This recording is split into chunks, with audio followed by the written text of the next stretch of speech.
Presentasi kali ini akan dibawakan oleh Dr. Ike Sumawati yang akan membahas mengenai inclusion body hepatitis. Kepada Dr. Ike, saya persilakan waktunya. Terima kasih waktunya. Selamat pagi Bapak Ibu semua. Pada pagi hari ini saya akan mempresentasikan presentasi saya yang berjudul Inclusion Body Hepatitis. Inclusion Body Hepatitis atau disingkat dengan IBH. Pendahuluan, Inclusion Body Hepatitis disebut juga adenoviral infection, dan IBH ini adalah penyakit viral yang disebabkan oleh aviadenovirus serotipe Vol adenovirus atau disingkat FADV. IBH biasanya menyerang secara akut berbagai umur. Yang diserang itu adalah organ hati dan sistem pencernaan unggas. Penyebarannya sangat cepat, masa inkubasinya itu 1-2 hari. Penularannya secara horizontal itu ada 2, yaitu secara langsung dan tidak langsung. Secara langsung itu dari hewan yang sakit ke hewan yang sehat, secara tidak langsung bisa melalui peralatan yang ada di kandang dan juga lewat pakan atau minum. Dan penularan secara vertikal itu biasanya diturunkan dari induk ke anak. IBH itu berdampak signifikan pada produksi telur ayam. Sifat penyakit: aviadenovirus masuk ke dalam tubuh ayam melalui saluran pencernaan. Dia menyerang hepatosit. Pada inti sel hepar ini terjadi proses replikasi virus yang menyebabkan kerusakan seluler yang signifikan, sehingga terjadi pembentukan inklusi intranuklear yang khas dalam inti sel hepar. Karena adanya adenovirus yang ada di dalam hepar itu, terjadi pembentukan sel dan detoksifikasi terganggu. Faktor penyebab. Faktor-faktor yang menyebabkan munculnya IBH itu disebabkan oleh faktor imunosupresi yang imunosupresi diantaranya adalah penyakit Gumboro dan mikotoksikosis.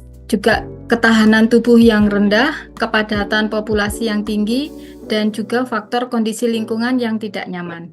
Gejala klinis.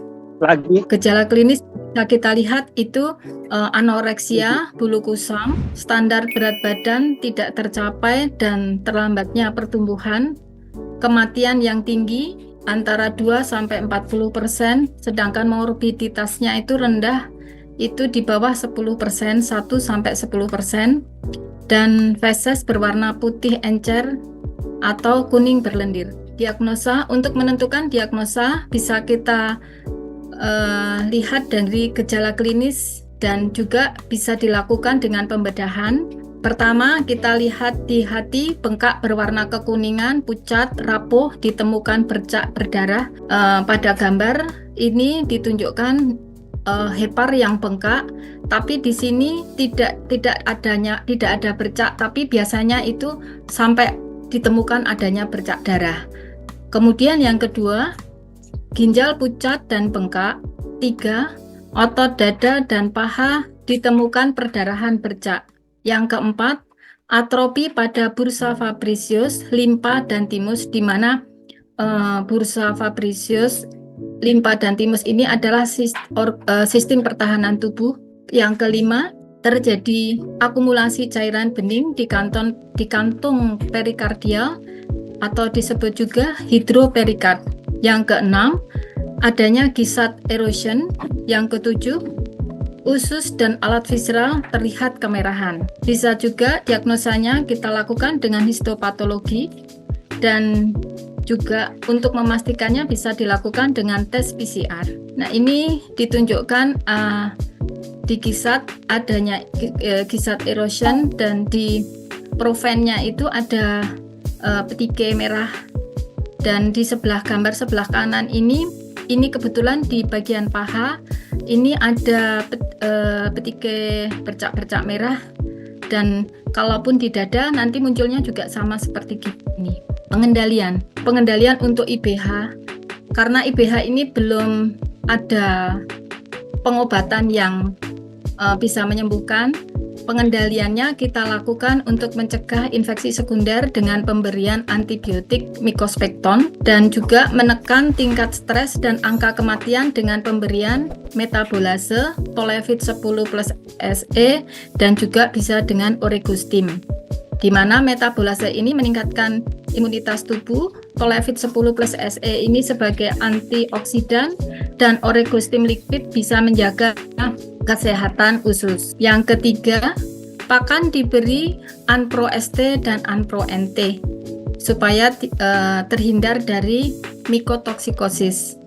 Yang keempat itu kita lakukan biosecurity kandang dan peralatan kandang yang ketat. Yang kelima itu seleksi ayam yang ketat, dan selanjutnya itu menjaga kondisi kandang supaya nyaman. Sekian, terima kasih. Waktu selanjutnya kami kembalikan ke Bu Luisa. Terima kasih. Baik, terima kasih Dr. Ike atas presentasi mengenai Inclusion Body Hepatitis atau IBH ya, penyakit viral. Mungkin dari Bapak Ibu ada yang mau ditambahkan atau ada pertanyaan mengenai penyakitnya atau mengenai penanganannya, boleh? Saya Bu. Pak Ridwan silakan. Ya, terima kasih atas waktunya. Nama saya Ridwan dari Blitar. Yang cuma nanya sedikit aja sih Bu, saya Bu. Untuk diagnosa diferensinya IBH itu seperti apa Bu ya? Itu aja Bu Ike. Ya, baik. Terima kasih Pak Ridwan.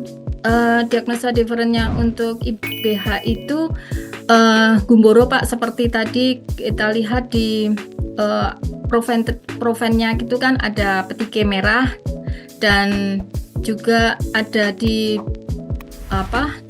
kulit di bagian paha dan dada juga ada bercak-bercak merahnya. Terus kemudian diagnosa diferen yang kedua itu pada gisatnya itu kan ada erosion, itu kan seperti pada penyakit mycotoxikosis. Tapi biasanya kalau mycotoxikosis itu kan di gisatnya itu bisa sampai hitam begitu. Kalau di IBH itu dia lebih ke arah kemerah-merahan, hampir mirip memang. Terus bisa juga dengan HHS itu sindrom hepatitis hidroperikat, di mana di IBH ini juga muncul di jantungnya itu ada muncul cairan yang sama seperti di HHS, cuman angka kematiannya di sindrom hepatitis perikat ini jauh lebih banyak. Dia angka kematiannya bisa sampai 80%. Terus saya rasa itu untuk diagnosa diferennya. Mungkin ada yang belum jelas Pak Ridwan. Berarti memang itu Bu ya, untuk IBH sendiri itu cenderung lebih seperti hampir semua, hampir mirip semua ya Bu ya, seperti ke IBD seperti itu ya. Iya betul ya. Betul. Memang harus pembandingnya kita harus jeli. Terima kasih kalau gitu Bu atas jawabannya. Sama-sama Pak Ridwan. Baik, terima kasih Pak Ridwan atas pertanyaannya. Dari Bapak Ibu yang lain mungkin masih ada yang masih buka ruang diskusi kita. Oke, baik. Kalau sudah tidak ada lagi, saya tutup ruang diskusinya dan saya persilakan Dr. Ike untuk kesimpulannya atas presentasi kali ini. Baik, terima kasih Bu. Karena penyakit inclusion body hepatitis ini terjadinya itu sangat tidak diduga dan sangat merugikan bagi peternak, maka pencegahan perlu dilakukan supaya ayam tidak ada kerugian besar bagi peternak. Kita harus melakukan pencegahan dengan cara pemberian vitamin Tolefit 10 plus SE sebagai antioksidan, dan vitamin metabolase sebagai untuk meningkatkan imunitas dan kekebalan. Kemudian Oregostim liquid itu dia yang membantu menjaga kesehatan usus ayam. Dan juga di pakan itu perlu kita beri toxin binder dengan Anpro-NT dan Anpro-ST untuk mencegah munculnya mycotoxikosis. Dan yang lebih kita perlu lakukan juga itu biosecurity kandang yang ketat dan juga menjaga kondisi kandang supaya nyaman. Gitu Bu, terima kasih. Baik, terima kasih sekali lagi Dokter Ika atas presentasinya dan Bapak Ibu semua juga yang telah meluangkan waktunya. Saya tutup untuk meeting kita pada pagi hari ini ya. Terima kasih Bapak Ibu, selamat kembali beraktivitas.